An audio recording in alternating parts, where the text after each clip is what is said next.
Сайн байцгаана уу хүүхдүүд ээ? Та нар 7 гариг гэж юу болохыг мэдэх үү? Багш нь та нарт 7 гаригийн тухай танилцуулъя. 7 хоногт 7 өдөр байдаг. 1 дэх өдөр, 2 дахь өдөр, 3 дахь өдөр, 4 дахь өдөр, 5 дахь өдөр, 6 дахь өдөр, 7 дахь өдөр. Бид нар 7 хоногт 7 өдөр байдгийг мэдэж авлаа шүү. Одоо харин багш нь та нарт 7 өдрийн нэрийг танилцуулъя. 1 дэх өдөр бол даваа гариг. 2 дахь өдөр бол мигмар гариг.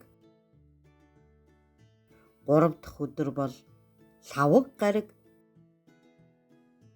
4 дахь өдөр бол пүрэв гариг. 5 дахь өдөр бол баасан гариг. 6 дахь өдөр бол бямб гариг.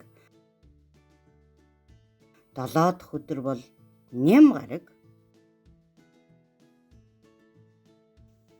Багштайгаа хамт 7 гаригаа давтан нэрлэе. Даваа, мегмар, лавг, пүрэв, баасан, бямб, нэм.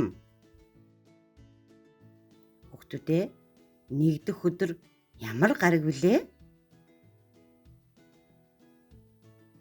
Зүйтэй, сайн байна. 1 дэх өдрийг даваа гариг гэж нэрлэдэг шүү дээ.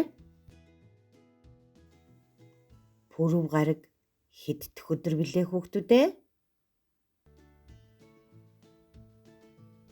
Баяр хүргэе. Зүйтэй, сайн байна. Пүрэв гариг бол 4 дэх өдөр шүү дээ. Баяртай хүүхдүүдээ.